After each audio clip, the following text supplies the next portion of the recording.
శ్రీరామచంద్రమూర్తి మనకి 4 నేర్పుతారండి.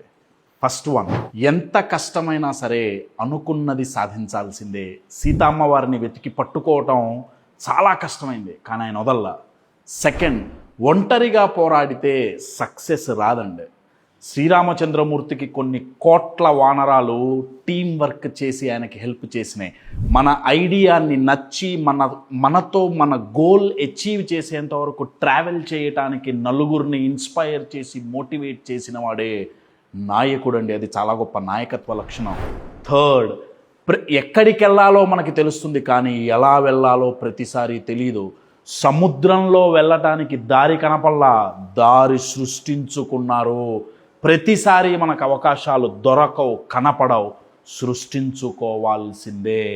ఫోర్త్, ఇంత కష్టపడి మీరు గోల్ దగ్గరికి వెళ్ళేటప్పుడు 10 తలల రావణాసురుడు మీ